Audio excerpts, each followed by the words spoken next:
Vamos a comenzar haciendo un pequeño resumen de lo que nosotros ya vimos en la clase anterior, para que usted tenga un poquito la noción de lo que en este momento nosotros vamos a poder hablar.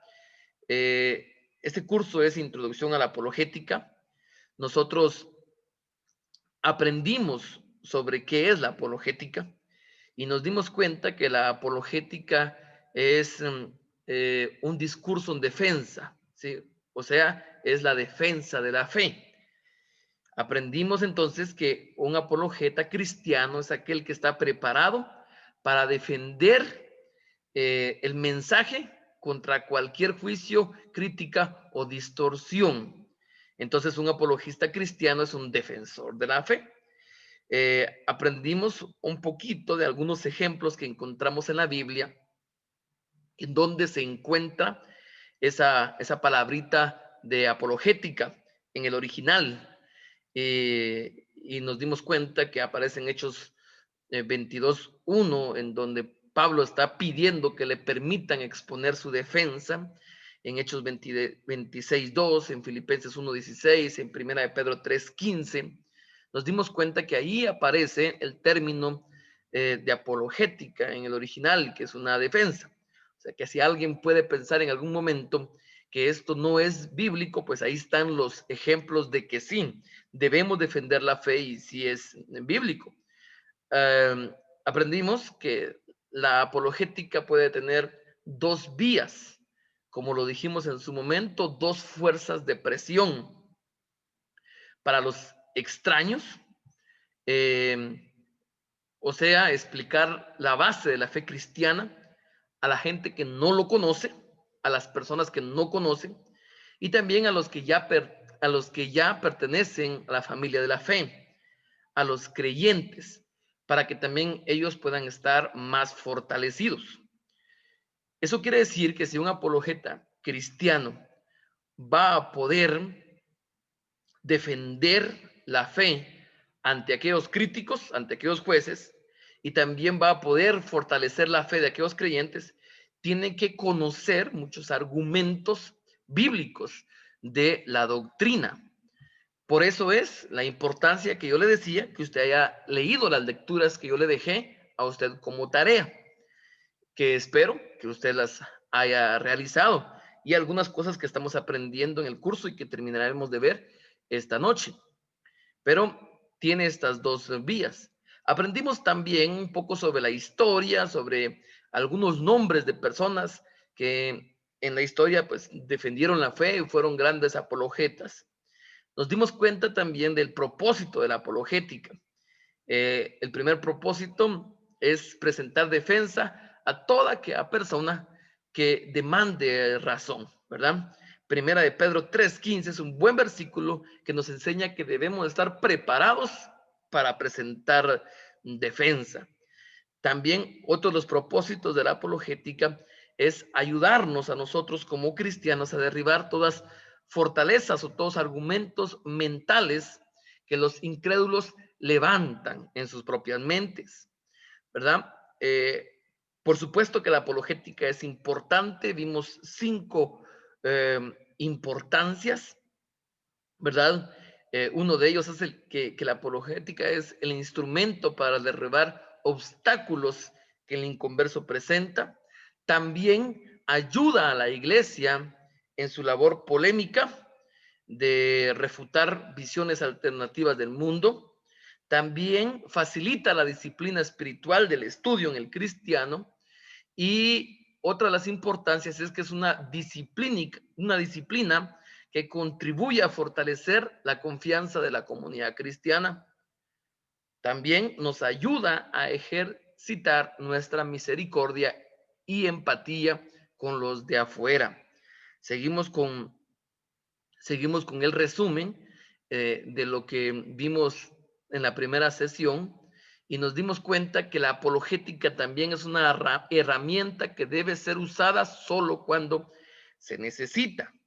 Aprendimos que tenemos que tener cuidado de no ceder a la tentación de que cuando aprendamos argumentos eh, de apologética no la utilicemos en todo momento y en todo tiempo. Si estamos enseñando o predicándole a personas que ya conocen de la doctrina, que no tienen ningún problema en que nosotros defendamos nuestra fe, pues no la usemos, sino que sencillamente edifiquémoslo con otro tipo de palabra. Solo hay que usarla cuando debe de usarse, ¿sí? Para poder utilizar la apologética de manera eficaz, siempre hay que usarla como es, como una herramienta, ¿sí? No es el sustituto del evangelio, solamente es una herramienta. También debemos de depender del Espíritu Santo. Si usted aprende muchos argumentos apologetas, tiene que tener el cuidado de no depender solamente de esa teoría que usted vaya a aprender, sino que usted debe de seguir dependiendo del Espíritu Santo. Cuando usted esté presentando defensa, tiene que hacerlo con honestidad, con convicción y con humildad. Y también, para poder usar la apologética de manera eficaz, debemos de entrenar nuestra mente para aprovechar cualquier oportunidad que tengamos de defender la fe, ¿sí? Hay que recordar que estamos en un tiempo posmoderno muy difícil, en el cual se caracteriza por darle mayor importancia a los sentimientos y a las emociones que a la razón y a la lógica. Y el problema ha sido que la iglesia uh, está llena de personas que viven con emoción en todo el momento y todo el tiempo y no tienen muchos argumentos que le van a ayudar a defender su fe en algún momento. Entonces, por eso es importante que nosotros podamos aprender.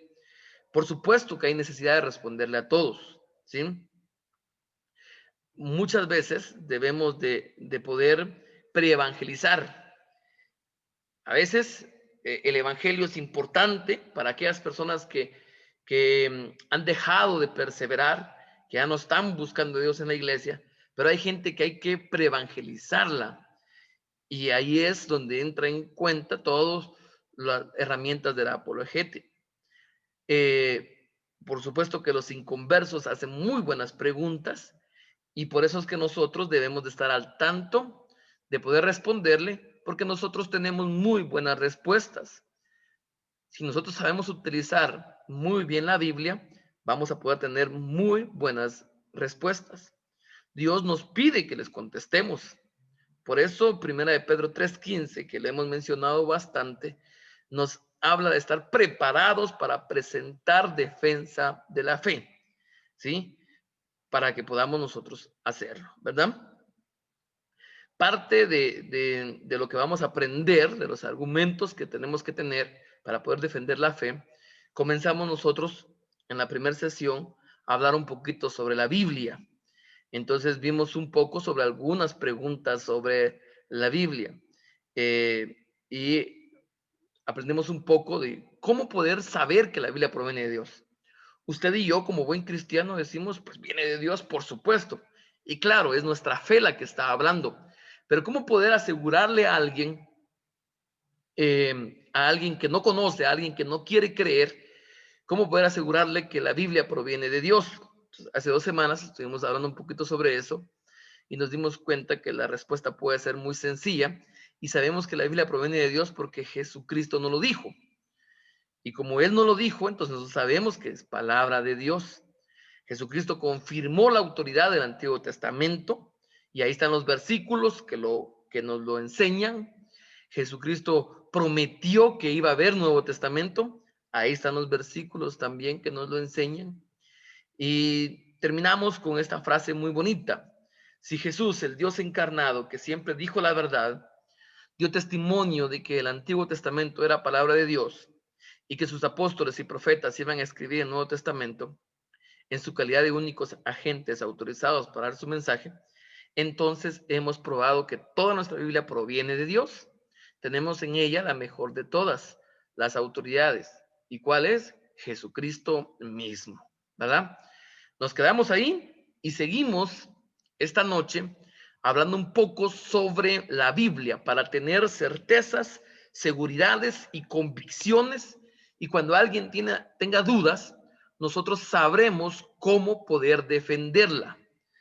Entonces vamos a poder hablar de ello y llegará el momento en que usted podrá hacer sus observaciones o sus preguntas si usted gusta. Alguien podrá decir, o aquella gente que no quiera creer, aquellas personas que no quieran creer que la Biblia es palabra de Dios, va a decir, ¿y cómo es? ¿Cómo así que es palabra de Dios? Si al final de todo la escribieron hombres. Posiblemente usted ha escuchado algunas excusas como estas. Aquellos que no quieren creer lo que dice la palabra de Dios y que quieren vivir bajo la libertad de este mundo, terminan excusándose diciendo, si al final de todo fue escrita por hombres, ¿por qué voy a hacer caso yo? ¿Cómo es que se escribió la Biblia? El proceso por el cual se escribió la Biblia se llama inspiración. Esto lo encontramos nosotros en 2 de Timoteo 3:16. Toda la escritura es inspirada por Dios y útil para enseñar, para redarguir, para corregir, para instruir en justicia. Por supuesto que la palabra original que se encuentra en la Biblia, que al final de todo es traducida en nuestro idioma. Permítame, hermanos, hay algunas personas que no pueden entrar, dice. Ahora le digo, ahora sigo, hermanos, porque creo que tengo...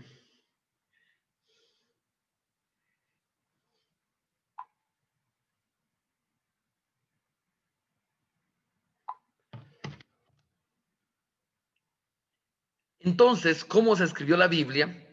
Se escribió por este proceso que llamamos inspiración.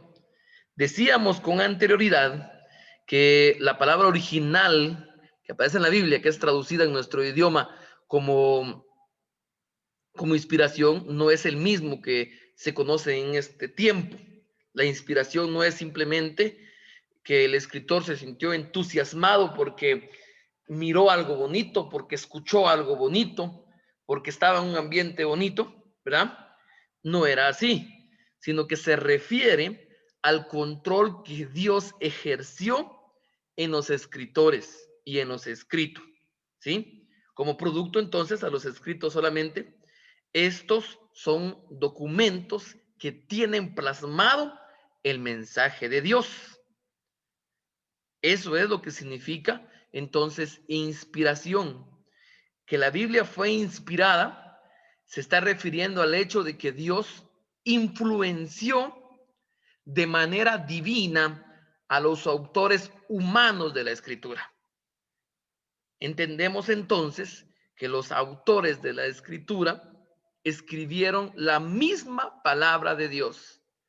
La palabra inspiración significa exhalada por Dios. Este es específicamente el significado de la palabra inspiración en la Biblia, exhalada por Dios. Entonces, cuando los escritores escribieron la Biblia, ellos estaban siendo controlados por Dios mismo para poder escribirla. Puesto que están inspirados por Dios, las escrituras tienen, por lo tanto, la autoridad. Cuando hablamos nosotros de doctrina bíblica, cuando hablamos de decir qué debemos de hacer, qué no debemos de hacer, tienen la autoridad de Dios mismo lo que está en la palabra de Dios, las palabras que están en la Biblia. Son suficientes para enseñar al hombre cómo guardar una correcta relación con Dios. La Biblia nos declara que está inspirada por Dios y que también tiene la habilidad de cambiarnos, tiene la habilidad de prepararnos, ¿sí? Si la Biblia tiene esas características, ¿qué más necesitamos? Cuando nosotros comenzamos a comprender esto, comenzamos a darnos cuenta entonces de que muchas veces perdemos mucho cuando no usamos nuestra Biblia, cuando no la leemos, cuando no la estudiamos, cuando no meditamos en ella.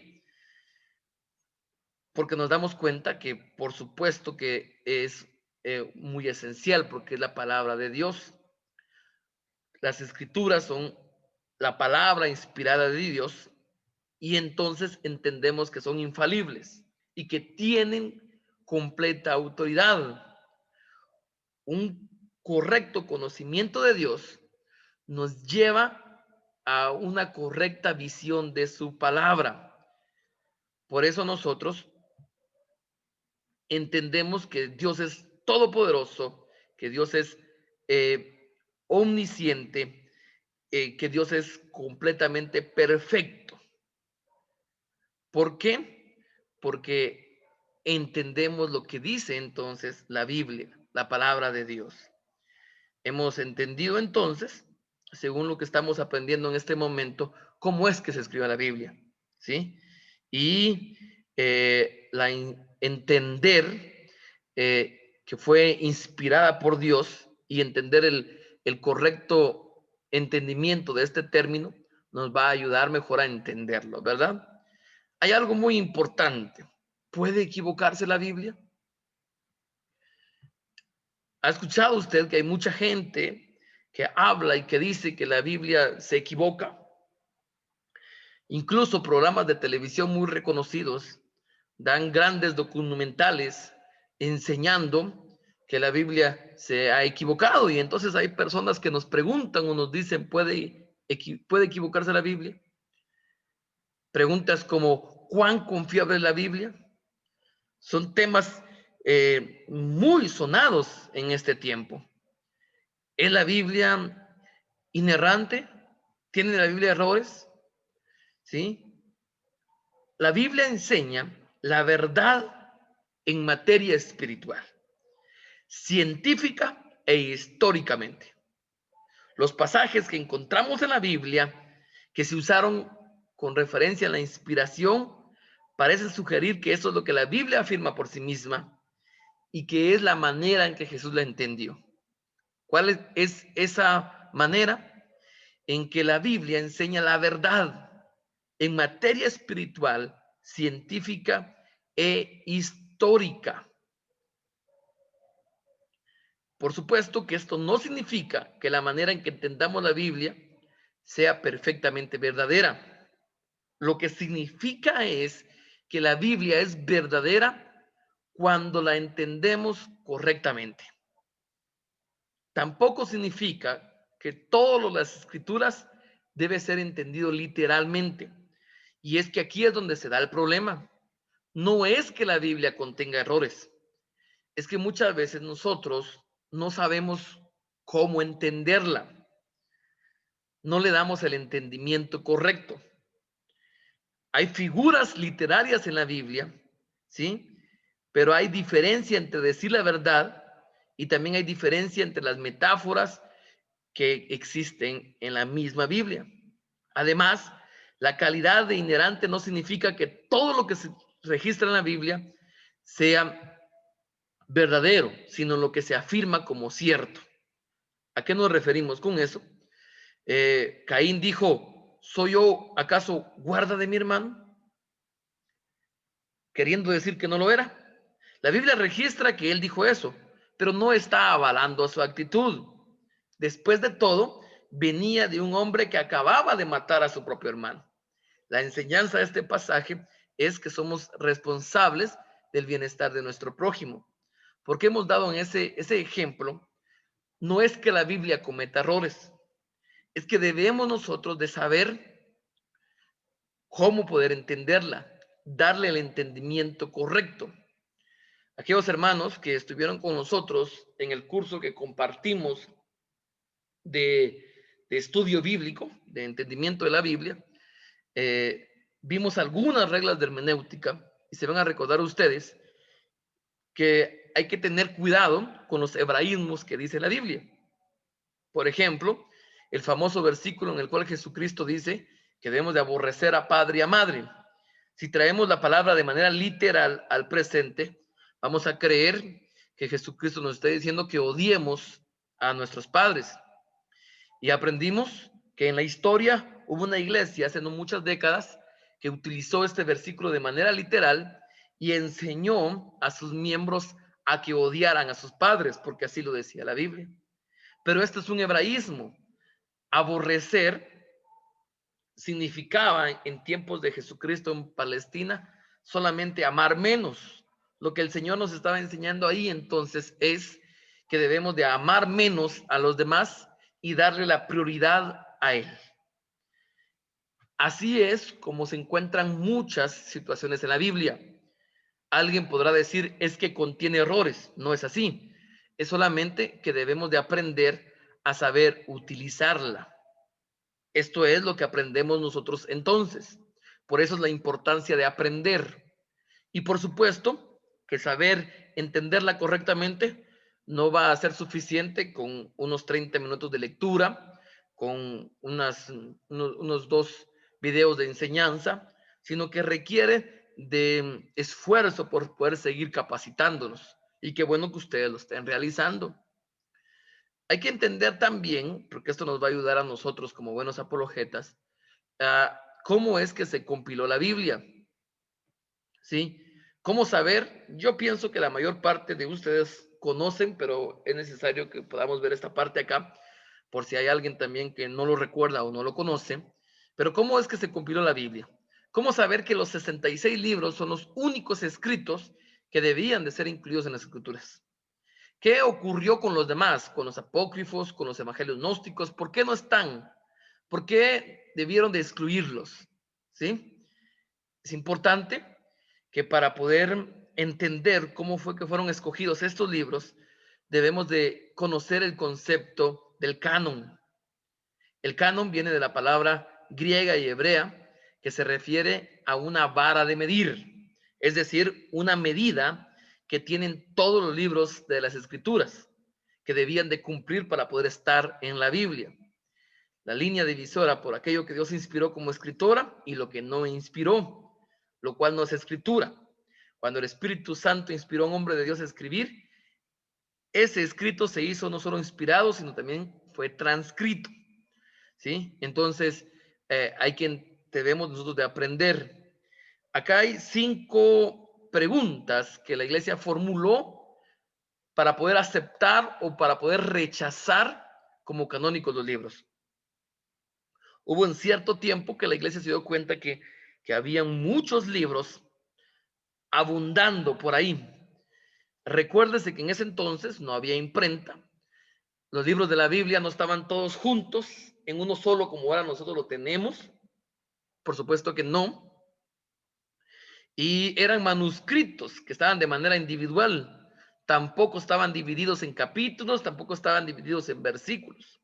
Entonces llegó el momento en que había que dar unas reglas para ver cuáles iban a ser comprendidos o entendidos como parte de las escrituras, de las sagradas escrituras.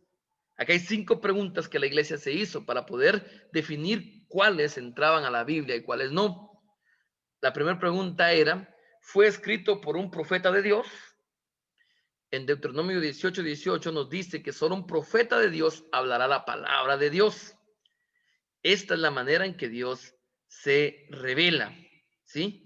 También en 2 de Pedro 1:20-21 se nos asegura que la escritura solo es escrita por hombres de Dios. Algo que tuvieron que identificar entonces la iglesia en ese momento para poder definir cuáles entraban y cuáles no, era evaluar si eran escritos por un profeta de Dios o no. La segunda pregunta que se contestaban era la siguiente: ¿fue él confirmado por un acto de Dios? O sea, el profeta había sido confirmado por un acto de Dios. Hebreos capítulo 2, versículos 3 y 4 nos da la idea de que debemos esperar alguna confirmación milagrosa de aquellos que hablan por Dios. Moisés tuvo su vara, que se volvió una serpiente, Jesús tuvo la resurrección y los apóstoles también continuaron realizando milagros de Jesús para confirmar que el mensaje de ellos era de Dios. Entonces, para poder evaluar si el escrito venía de un profeta de Dios, había que ver si había sido confirmado por un acto de nuestro Señor. La tercera pregunta fue la siguiente: ¿dice la verdad acerca de Dios?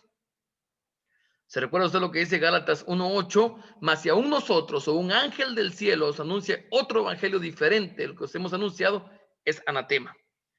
Tenía que concordar. Si había un libro que no decía la verdad de Dios, sino que era controversial, pues no venía de Dios y no fue avalado para que esté en la Biblia. La cuarta pregunta era la siguiente: ¿tiene el poder de Dios? Todo escrito que no exhiba el poder transformador de Dios en la vida de sus lectores no es de Dios. Por eso Hebreos 4:12 nos dice, porque la palabra de Dios es viva y eficaz y más cortante que toda espada de dos filos, y penetra hasta partir el alma y el espíritu, las coyunturas, los tuétanos, y discierne los pensamientos y las intenciones del corazón. Y como quinta pregunta, la iglesia evaluó lo siguiente: ¿fue aceptada por el pueblo de Dios? Pablo les agradeció a los tesalonicenses por recibir el mensaje de los apóstoles como palabra de Dios. Eso lo podemos encontrar en 1 Tesalonicenses capítulo 2:13. Es norma que el pueblo de Dios, es decir, la inmensa mayoría de ellos, y no solo una fracción, reciba inicialmente la palabra de Dios como tal. En ese entonces, hermanos, existían varios libros que se decían que venían de parte de Dios. En la actualidad, tenemos que tener cuidado de escribir ciertas cosas que vengan de otro autor, porque hay derechos de autor, ¿verdad? En ese entonces eso no existía.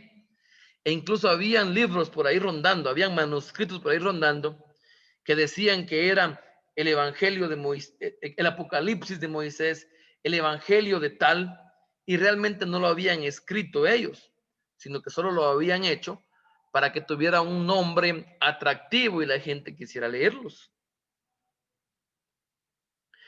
Entonces se tuvo que realizar lo del canon y tuvieron que entrar en evaluación para ver esas 5 preguntas acá y ver si entonces podían entrar. Y así se realizó el canon y existen entonces los libros que ahora tenemos en la Biblia, los 66 libros. ¿Qué ocurre con los apócrifos? Usted sabe que hay un grupo de libros que se conocen como apócrifos. Estos libros, escritos entre el tercer siglo antes de Cristo más o menos y el primero después de Cristo, en ese renglón, son 14 libros. Si se divide de una forma diferente, puede pensarse que son 15. Esos apócrifos fueron aceptados en el siglo IV como escritura por Agustín y por la iglesia siria, siendo canonizados más tarde por la iglesia católica romana. Estos fueron encontrados en Qumran, entre ellos el Mar Muerto. Sin embargo, los libros apócrifos nunca fueron aceptados como escritura por los judíos y no están en la Biblia hebrea. Aunque el Nuevo Testamento podría mencionarlos, las iglesias que aceptaron los apócrifos lo hicieron mucho después que fueron escritos, en el siglo IV, el siglo VI y siglo IX, el siglo XVII. Estos libros nunca fueron, en efecto, agregados oficialmente a la Biblia. Escuche este dato, escúchelo muy bien. Estos libros nunca fueron agregados oficialmente a la Biblia hasta 1546 después de Cristo. ¿Se da cuenta de la fecha? Fueron aceptados en el Concilio de Trento. ¿Por qué le dije a usted que preste mucha atención? Es sospechoso que lo aceptaran en base al uso cristiano justo 29 años después que Martín Lutero pidió apoyo bíblico para las creencias tales como la salvación por obras y la oración por los muertos. Entonces ahí ellos aceptaron esos libros porque ahí dicen ellos que tienen argumento en los libros de Segunda de Macabeos y en los libros de Tobías, ¿verdad? Entonces, ya sabe usted a qué libros me refiero.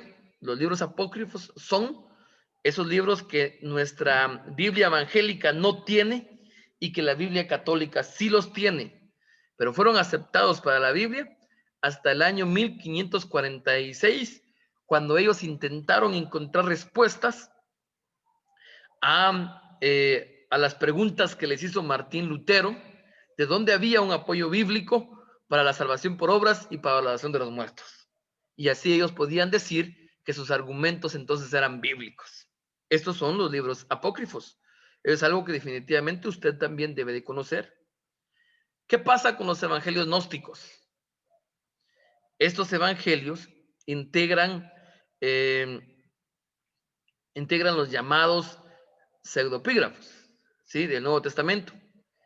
Son los que yo le decía a usted con anterioridad, aquellos que los autores usaron nombres de apóstoles en vez de los propios. O sea, eran escritos por autores falsos. Por ejemplo, el Evangelio de Pedro, los Hechos de Juan, que no fueron escritos por apóstoles, sino que por otros hombres del segundo siglo, y que pretendieron utilizar los nombres de algunos apóstoles para tener su autoridad y así proponer sus propias doctrinas. Hoy podríamos nosotros calificar a estos como fraude o como falsificación, ¿verdad? Estos libros enseñan doctrinas de las dos herejías más tempranas que niegan la realidad de la encarnación. Estos libros decían que Jesús en verdad solo era un espíritu que parecía hombre y que su resurrección fue nada más que el regreso de la forma espiritual. Afirmaban incluso muchos de estos libros contener información acerca de la niñez de Jesucristo, pero esos relatos registrados son muy improbables y no provienen de testigos oculares. Nadie, absolutamente nadie, aceptó los evangelios gnósticos como escritura y por eso pues nunca fueron intentados poder incluirlos en la Biblia. Datos que usted debe conocer para que usted sepa cómo poder defender la verdad de nuestro evangelio. ¿Cuán confiables son nuestras Biblias modernas? O sea, las traducciones modernas. Nosotros sabemos que la Biblia se escribió en hebreo, en griego y algunos espacios en arameo. Pero ahora pues la leemos en español nosotros y en los idiomas de diferentes países. ¿Cuán confiables son? Hay mucha evidencia que sugiere que las Biblias que leemos son extremadamente parecidas a los manuscritos originales inspirados por Dios. La exactitud de estas copias que tenemos lo demuestran. Y es por eso nosotros podemos tener la seguridad de que todo esto no es coincidencia ni casualidad, sino que todo es de Dios. Hablando de los manuscritos, por ejemplo, del Antiguo Testamento, si queremos saber algo del Antiguo Testamento, debemos de mirar a su guardián, a la religión judía, aunque a primera vista no alienta lo que queremos conservar, los manuscritos trazados, los manuscritos del Antiguo Testamento escritos en pieles de animales, establecieron una tradición y por respeto a los sagrados escritos que consistió en enterrar ceremonialmente todas las copias defectuosas y gastadas. Además, los escribas en el siglo V unificaron el texto hebreo, unieron todas sus traducciones orales y añadieron las vocales en el hebreo escrito. Probablemente destruyeron todas las copias que no concordaban con las suyas y así tenemos unos pocos manuscritos que datan del siglo X de la era cristiana. Solo uno de ellos está completo, pues los demás ya no pudieron conservarse. Hay mucha evidencia que sugiere que la Biblia que leemos es extremadamente parecida a los originales. Hablando, por ejemplo, de los manuscritos del Nuevo Testamento, hay muchas pruebas y entre todas ellas son 5.366 los manuscritos por comparar. Mire, hay 5.366 manuscritos escritos en el idioma original que podemos comparar, ¿sí? Y traer información. Algunos de ellos datan del siglo II, del siglo III, y para poder encuadrar esta perspectiva, consideremos algo, que hay solamente 643 copias de Homero, ¿sí? Uno de los libros más famosos de la antigua Grecia. Nadie también pone en duda que es real, por ejemplo, los textos de las guerras de Julio César, aunque solo contamos con 10 copias, ¿sí? Y de la Biblia existen 5.366 manuscritos originales. Es abundante la realidad que existe de los manuscritos originales. y todos ellos concuerdan con nuestras Biblias modernas. Por eso podemos asegurar que lo que dice ahí es realidad, es verdad. Por eso son entonces estos datos. Entonces, a la pregunta que hacíamos anteriormente, ¿cuán confiables son nuestras Biblias modernas? Sí son confiables porque hay mucha evidencia arqueológica, histórica, y por eso podemos entender que sí. Algunas preguntas acerca de las dificultades de la Biblia. Esto es muy importante. Hay problemas reales en la Biblia. ¿Sí? Hay problemas. Y las personas se las hacen y debaten, pero también hay respuestas apropiadas para estos pasajes difíciles. Miremos algunas de esas directrices, algunas de esas reglas que nosotros los apologetas debemos de tener para poder tratar con los pasajes difíciles. Antes de empezar con estas reglas, comencemos hablando que debemos de tener cierta actitud. Nosotros tenemos muy buenas razones para creer que la Biblia dice la verdad, puesto que hay pruebas en toda la Biblia que es inspirada por Dios. Por eso debemos de estar con seguridad que hay respuesta para cualquier pregunta que nos quieran hacer en relación a la veracidad de la Biblia. Miremos alguna de esas reglas. La primera de ellas es, debemos de cerciorarnos de lo que afirma el texto bíblico.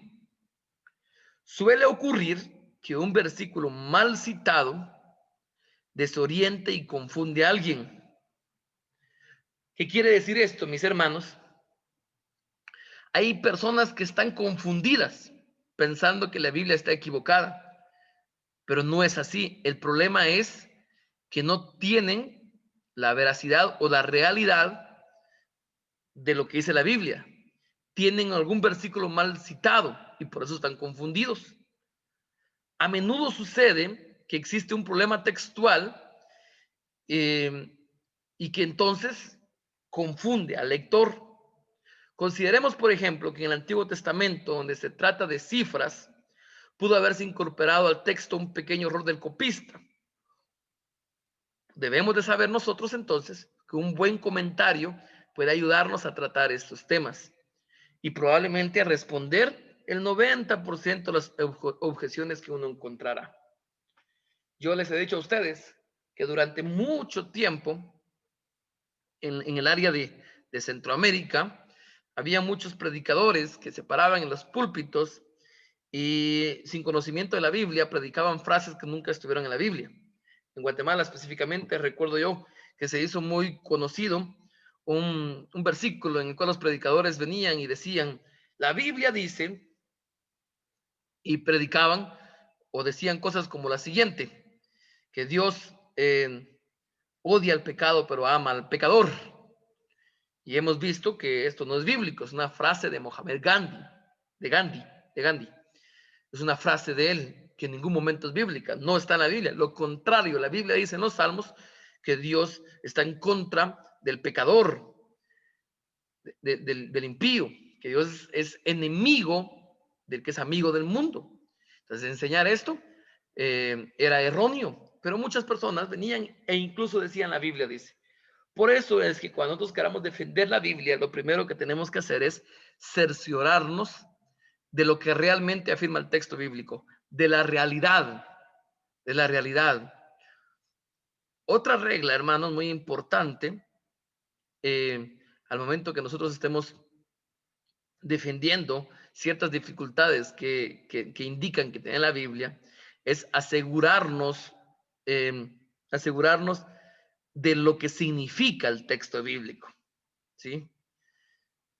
La Biblia usa algunas palabras y frases que pueden no significar lo que uno piensa que significan. Por ejemplo, hay algunos que se quejan, mire este dato, hay algunos que se quejan de que Jesús se equivocó al decir que la semilla de mostaza es la más pequeña, porque científicamente la semilla más pequeña es la de orquídea. Pero cuando analizamos muy bien lo que Jesucristo dijo, revela que el término en original que se usó para semilla es semilla de jardín que produce la cosecha. Entonces, él se refirió a una semilla que alguien planta en un campo y la comparó con plantas de jardín, cuando nosotros vamos al idioma original. Entonces, ahí a nosotros entendemos y decimos, no, no es que la Biblia es errónea, no es que se ha equivocado. La Biblia es entonces una regla muy importante de la hermenéutica. La aprendimos también en uno de los cursos que recibimos, que la Biblia es la mejor intérprete de sí misma. Los pasajes claros suelen ayudar a entender algunos pasajes difíciles y las frases que se usan a menudo en otros contextos ayudan a aclarar su significado. No hay sustituto para comprender la escritura con la escritura. La Biblia se interpreta por sí misma. La misma Biblia nos va a ayudar. Solo es que debemos de aprender a poder utilizarla correctamente. Y por eso es que si hay alguien que no habla, que no ha aprendido el idioma hebreo, el idioma griego, pues tiene que aprender a utilizar herramientas tan importantes como diccionarios bíblicos, como comentarios bíblicos y herramientas como estas también que nos pueden ayudar en su momento, ¿sí? Otra regla muy importante es que no confundamos error con imprecisión. ¿A qué me refiero? La precisión es crucial para un ingeniero que construye aviones, ¿verdad? Pero no quiere decir eso en otras áreas. Por ejemplo, las cifras redondeadas son útiles cuando se trata de dar una idea general del tamaño de un objeto de un ejército. Hay personas que piensan o dicen, no, es que la Biblia está errónea, porque la Biblia dice que habían miles de soldados en ejércitos en tal lugar, pero la arqueología ha identificado que no fueron miles, sino fueron menos. Tenemos que recordar que muchas veces la Biblia también utiliza el lenguaje literario, como por ejemplo, le voy a poner un ejemplo. En la actualidad, muchos de nosotros en ocasiones utilizamos palabras como estas. Nosotros decimos, en Guatemala lo decimos mucho, le decimos al niño, le decimos a alguien cuando estamos eh, queriendo enseñar algo o regañar algo y decimos, ya te lo dije 1000 veces. No es que se lo hayamos dicho 1000 veces, lo hemos dicho muchas veces, pero utilizamos una exageración. Así es muchas veces en la Biblia. El escritor está utilizando una hipérbole, el escritor está utilizando un término de exageración para darnos un entendimiento. Pero eso no es error, sino que eso es parte del lenguaje en que se escribió la Biblia en su momento. También tenemos que tener cuidado de no confundir falsedad con perspectiva. El que un testigo solo vea una parte de lo que sucedió o que lo vea con un ángulo diferente a otro, no quiere decir que sea falso. Por ejemplo, los evangelios. Que en los evangelios, que hay 4, algunos de ellos tocan mismos temas, pero con historias diferentes, con lenguajes diferentes. Es que ellos tuvieron perspectivas diferentes, vieron las cosas de manera diferente.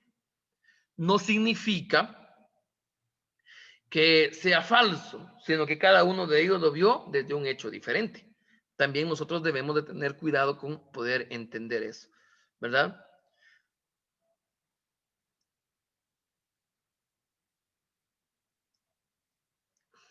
Dejamos un poquito el tema de la Biblia y recuérdense que estamos aprendiendo argumentos para poder defender la fe. Espero yo que usted ya se haya quedado con un poquito de entendimiento con relación a la Biblia y por lo menos usted se haya quedado con deseos de poder seguir estudiando un poquito más para poder defender la Biblia, ¿verdad? Que ese es el objeto, que usted se haya quedado con deseos y siga aprendiendo un poquitito más. Como les decía anteriormente a los hermanos, si ustedes realizaron la tarea, ustedes no solo ya conocen temas importantes sobre la Biblia, sino que también ustedes conocen, ustedes conocen temas de la existencia de Dios, de la cognoscibilidad de Dios y del carácter de Dios, ¿verdad? Ustedes ya conocen temas sobre eso. Espero yo que usted haya podido haber leído. Por eso es que nosotros dejamos ese tipo de tarea.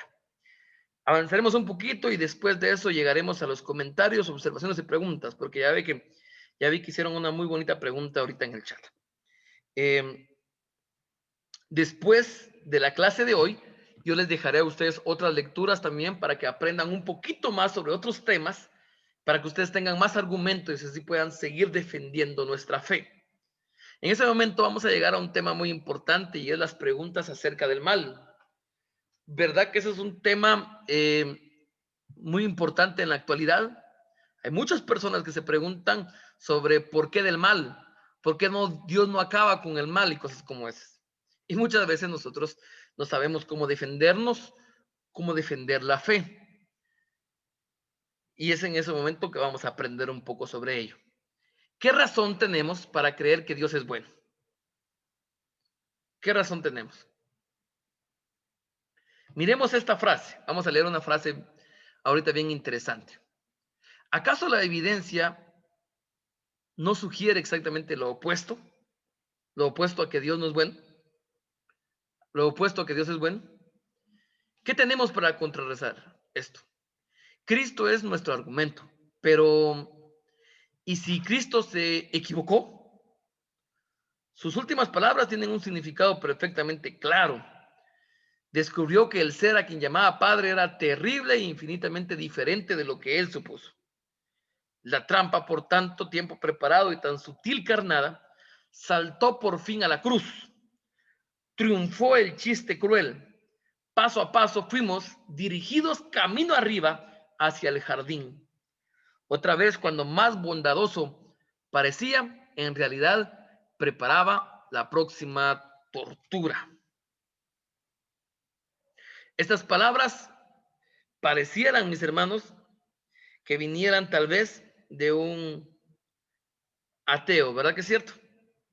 De un ateo, un escéptico, que trata de sacudir la fe en Dios que alguien puede tener, porque está hablando, o está, no sé si usted entendió lo que decía, pero está diciéndonos que qué tal y si nos hemos confundido y Dios no es bueno, sino que es malo.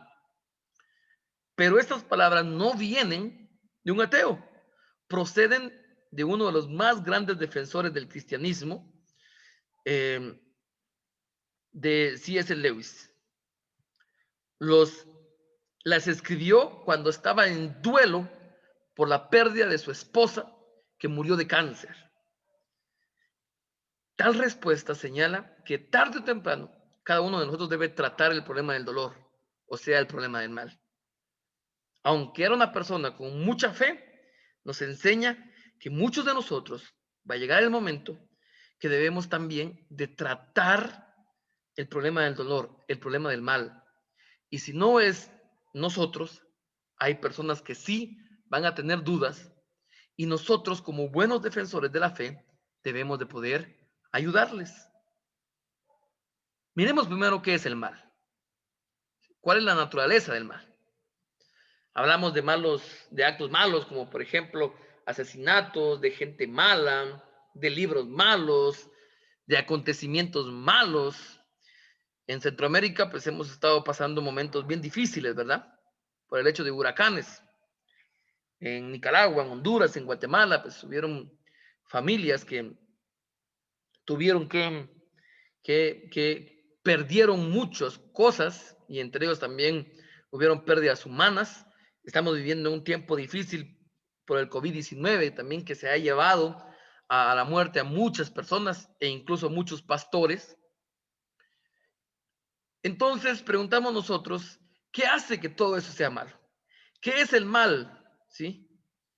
Algunos han dicho que el mal es una sustancia que se adhiere a ciertos seres o objetos y los hace malos. O que es una fuerza contraria en el universo. Pero el mal, hermanos, es específicamente, se explica de manera fácil, tal como sucede con las malas relaciones. Por ejemplo, Si escogemos un buen revólver, escuche las palabras que vamos a utilizar. Estamos tratando de manera de identificar, explicar algo sobre el mal.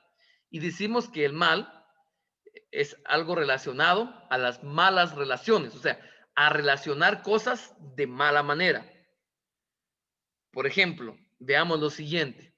Si escojo un buen revólver, diciendo buen revólver, le pongo una buena bala, lo apunto en mi buena cabeza, pongo mi buen dedo en el gatillo y le doy un buen apretón. ¿Qué pasa ahí? Hubo una mala relación de muchas cosas buenas. Las cosas involucradas en esta relación no son malas.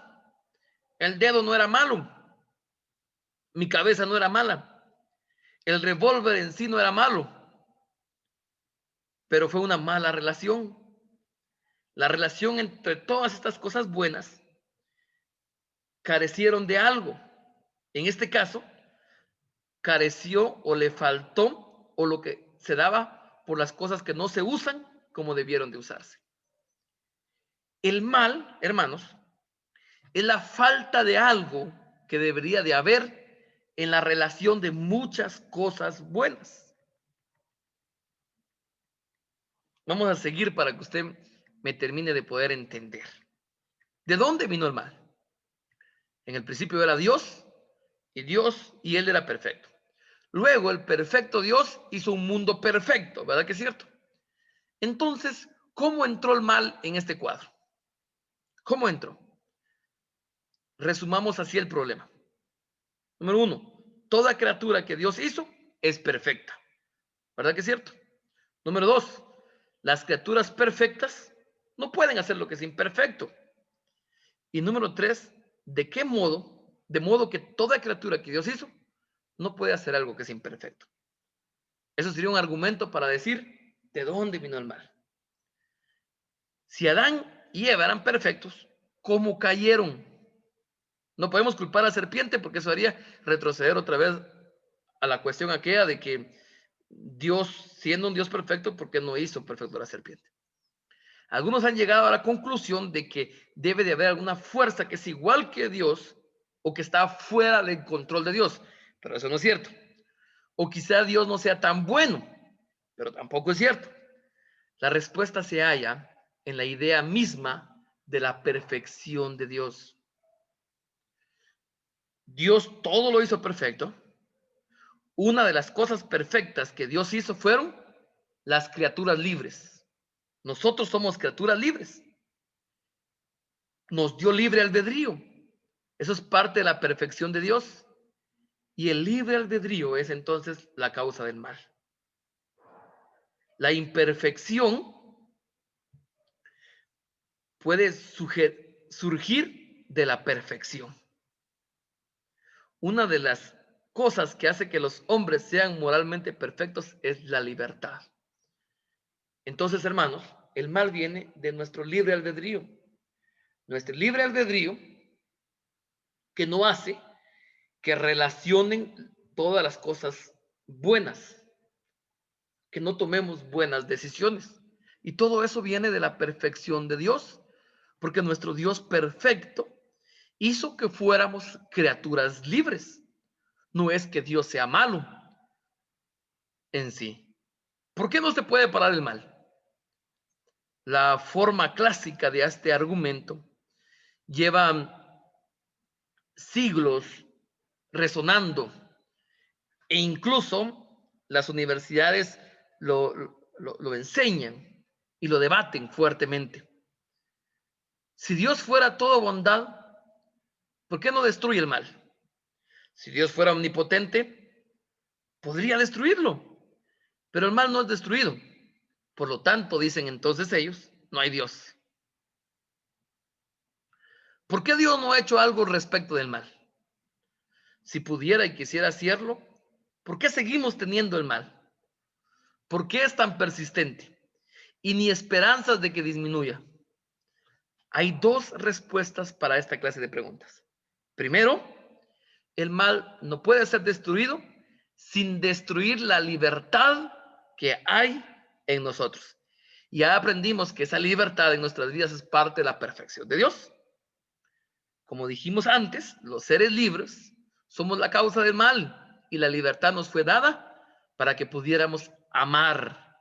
El amor es el supremo bien para todas las criaturas libres, pero ese amor es imposible sin libertad.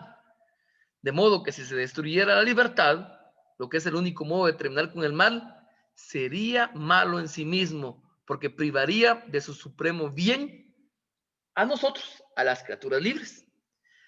De ahí entonces que destruir el mal sea realmente malo. Si va a ser superado, tenemos que hablar de derrotarlo, ¿sí? No de destruirlo, sino que derrotarlo. ¿Cuál es el propósito del mal? Si existe el mal, tiene un propósito. La pregunta que existe y abunda en la mente de aquellos que sufren es, ¿por qué? ¿Por qué perdí mi pierna? ¿Por qué se quemó la iglesia? ¿Por qué tuvo que morir mi ser querido? ¿Por qué? Es lamentable, pero no siempre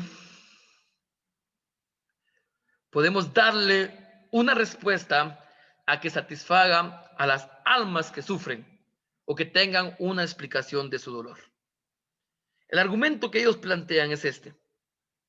Y la gente que no cree y que tiene argumentos en contra de Dios, dice lo siguiente: no hay buen propósito en el sufrimiento. Un Dios bondadoso debe tener un buen propósito para todo. Así que no puede haber un Dios completamente bondadoso, dicen muchos. Podemos tratar este problema en dos formas. Uno, necesitamos hacer una distinción. Hay una diferencia entre lo que sabemos acerca del propósito del mal y el propósito que Dios tiene con él. Aunque no conozcamos su propósito, puede que tengamos una buena razón para permitir el mal en nuestras vidas. ¿Qué significa esto, hermanos? Espero que me esté entendiendo. No podemos asumir que no hay un buen propósito solo porque no sepamos cuál es. Es que muchas veces Dios conoce el propósito y que nosotros no lo conozcamos, eso no quiere decir que no exista el propósito.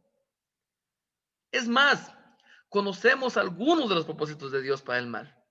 Por ejemplo, sabemos que a veces Dios usa ciertos males para advertirnos respecto a males mayores que pudieran existir. Aunque esto pareciera un precio alto, pero algo del mal ayuda a que haya un bien mayor. La Biblia ofrece varios ejemplos de estos casos en hombres como José, como Job y como Sansón. Cada uno de ellos pasó por periodos de intenso sufrimiento. ¿Cómo habría sobrevivido la nación de Israel a la hambruna de la época? ¿Y cómo habría tenido dónde refugiarse si José no hubiera sido vendido como esclavo por sus hermanos? Y después de encarcelado injustamente, ¿habría sido Job capaz de crecer espiritualmente en forma tan marcada si no hubiera sufrido antes? ¿Qué clase de líder habría sido el apóstol Pablo si no hubiera sufrido tal humillación después de la exaltada revelación de Dios que recibió? José sintetiza el asunto cuando les dice a sus hermanos: vosotros pensáis mal contra mí, mas Dios los encaminó a bien para hacer lo que vemos hoy, para mantener en vida a mucho pueblo. Dios utiliza muchas veces acontecimientos que parecen malos, pero porque tiene un propósito más grande para nosotros, nuestras familias, nuestros pueblos enteros, nuestras ciudades, nuestras iglesias o el mundo entero incluso. Esto es algo que nosotros debemos de aprender a poder ir entendiendo. Muy bien, vamos ahorita a poder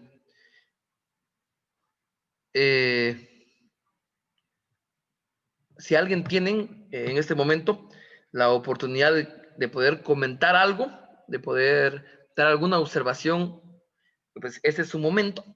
Ese momento lo pueden realizar. Voy a salir acá de las diapositivas. Por favor, no salgamos todavía. Les daré información muy importante después de esto. Estamos a buen tiempo, entonces si alguien quisiera hacer cualquier tipo de observación, hermanos, como siempre lo hemos hecho, pues este es el tiempo. Pueden hacerlo en este momento, por favor. El tiempo es del que quiera utilizarlo.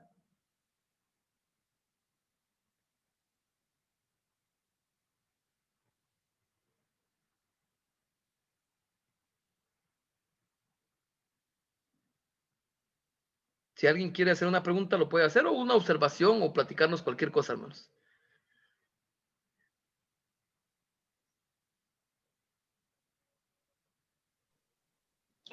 Dios le bendiga, hermano Manolo. Buenas noches. Dios le bendiga, hermano, para servirle. Solamente con una observación nada más acerca de lo que usted hablaba de Job. ¿Ok?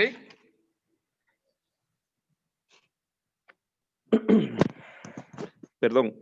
De lo que usted hablaba de Job, en donde habla el primer capítulo de Job, en donde Dios, pues, llama a Job como un hombre perfecto y recto, temeroso de Dios y apartado del mal.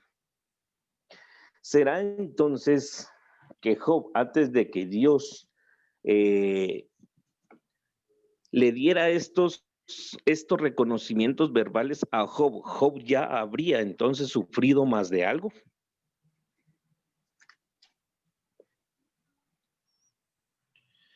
Porque en el capítulo número 2 y en el versículo número 3 le vuelve a decir a Satanás: no has considerado a mi siervo Job, que no hay otro como él en esta tierra, varón perfecto y recto, temeroso de Dios y apartado del mal.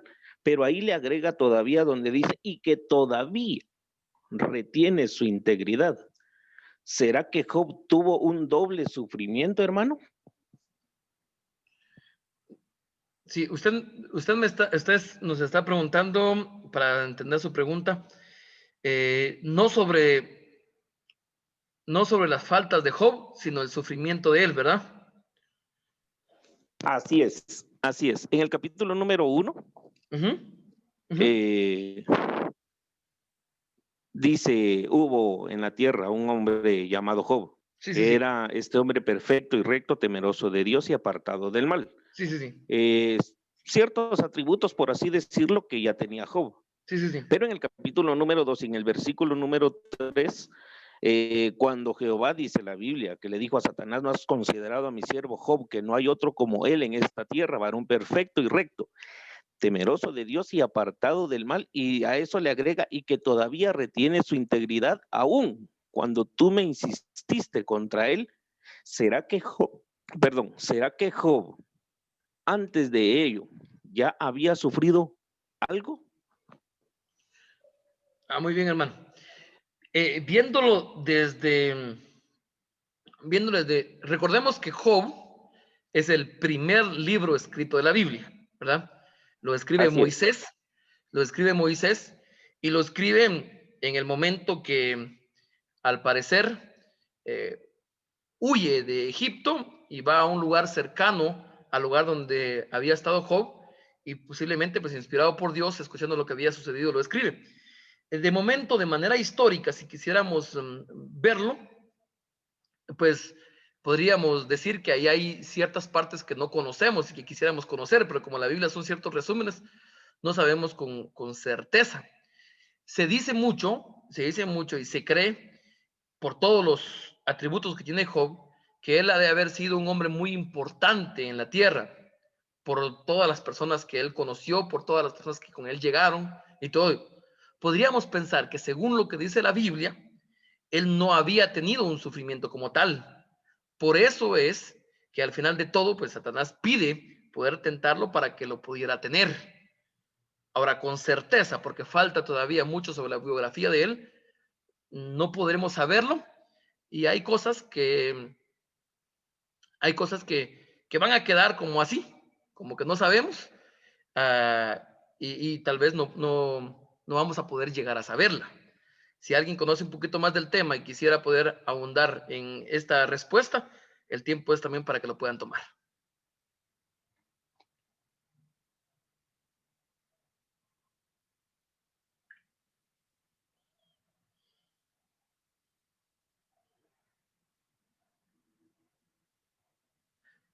Y de la misma manera podemos seguir. Si alguien más quisiera cualquier tipo de observación, lo puede hacer, por favor, o cualquier comentario, no tenga pena. Yo tuviera otra pregunta, pastor. Ok. Con respecto al origen del mal. Quisiera preguntarle, porque usted nos estaba explicando que el origen del mal está en la libertad, ¿no?, del hombre. Pero puedo ver que también la Biblia nos habla acerca de Satanás. Eso quería preguntarle a usted, ¿cómo lo relacionamos? Porque en Ezequiel 28:15 dice, perfecto eras en todos tus caminos desde el día que fuiste creado hasta que se halló en ti maldad. O sea, quería que usted me confirme, pero creo que el primer ser en el que se encontró maldad es en Satanás, ¿no? Exacto. En él fue el primer ser que se encontró maldad y fue por lo mismo, por la libertad que Dios le permitió tener a ese ser tan bello en ese momento. O sea que los seres angelicales igual gozan de esa libertad o gozaban de esa libertad. Exacto.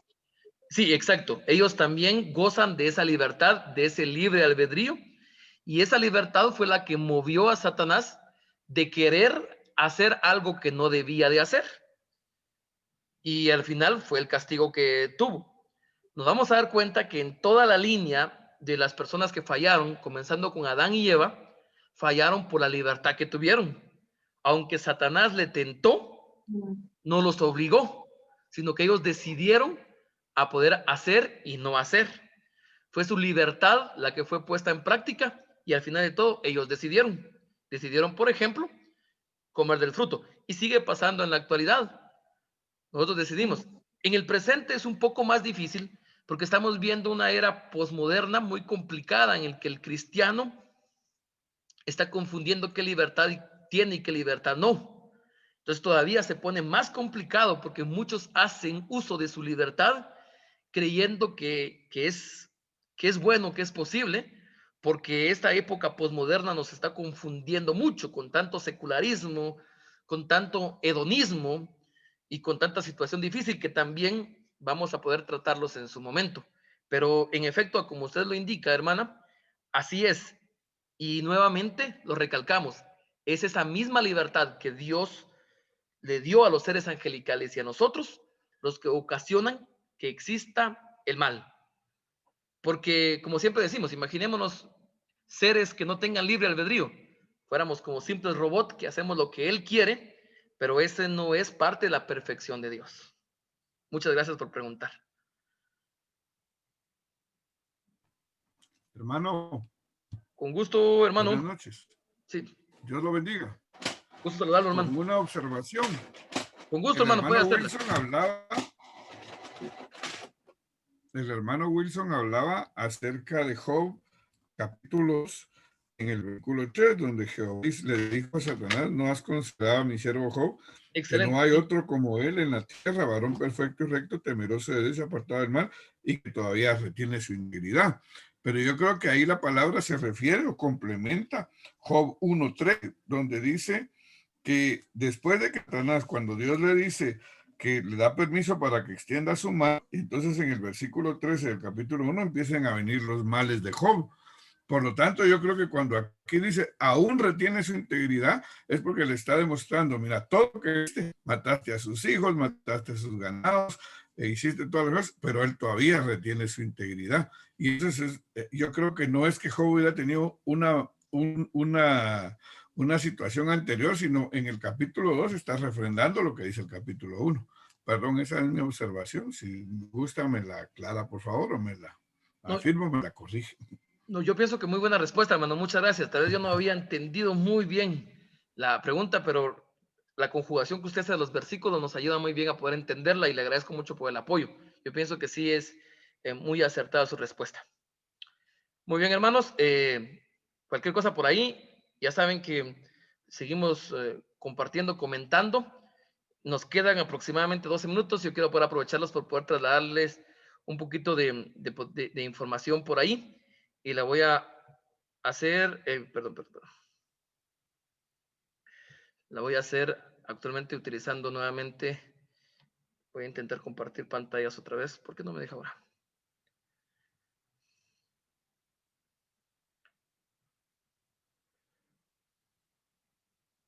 Ahora voy, aquí está, perdón, hermanos.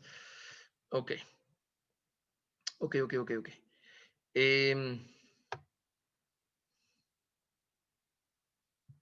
quiero recordarles, por favor, la importancia de poder hacer ciertas tareas.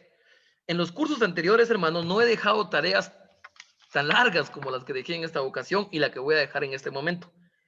Pero si usted puede hacerlas, le va a ayudar mucho para poder tomar esos argumentos tan importantes. Y por eso mismo lo voy a invitar a que usted lo pueda realizar, a que usted lo pueda hacer.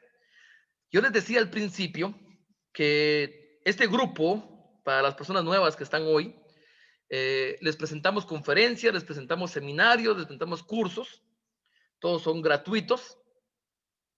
El único aporte tienen que hacerlo si en un momento solicitan el diplomado, porque ese aporte, somos un ministerio no lucrativo, pero ese aporte se le da al ministerio que nos da el aval para los diplomados. Entonces yo he estado motivando a que hagan las tareas y generalmente los están haciendo las tareas aquellos que van a solicitar sus diplomados.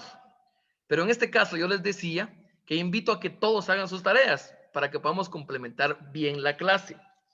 Si usted puede anotar por ahí y si no, no tenga pena, en el grupo de WhatsApp voy a confirmar nuevamente la tarea, pero para estas semanas usted va a hacer lecturas de 3 capítulos nuevamente. Así que si pudiera anotar, anótelo. Y si no, yo lo voy a dejar en el grupo de WhatsApp. Ustedes saben que en el grupo de WhatsApp les dejé una teología sistemática que usted pudo descargar y la estamos utilizando para tareas. Vamos a leer el capítulo 12, el capítulo 13 y el capítulo 15. El capítulo 12 es el carácter de Dios. Atributos comunicables. Primera parte. El capítulo 12 está entre las páginas 289 y 316. El capítulo 13 es el carácter de Dios, segunda parte. Este está entre la 334 y 347. Y el capítulo 15 habla sobre la creación. La creación. Esto está entre la página 414 y 467. Ya saben que al final de cada capítulo hay páginas con respuestas, con preguntas. Usted tiene que responderlas y esas respuestas a las preguntas es la tarea que me entrega. Si usted pues, está como oyente, no es necesario que me las quiera enviar, pero ya saben que los que van a solicitar diplomados, un requisito es que me las entreguen e incluso que las guarden, porque en su momento cuando lo soliciten tienen que mandarme una carpeta con las tareas realizadas. Capítulo 12, capítulo 13 y capítulo 15. Yo voy a dejar en el grupo de WhatsApp, entonces, después, nuevamente eso, ¿verdad? Quiero compartirles alguna información para nosotros, pues, muy importante. Quiero poder trasladárselas en este momento. Hoy terminaríamos este curso, mis hermanos.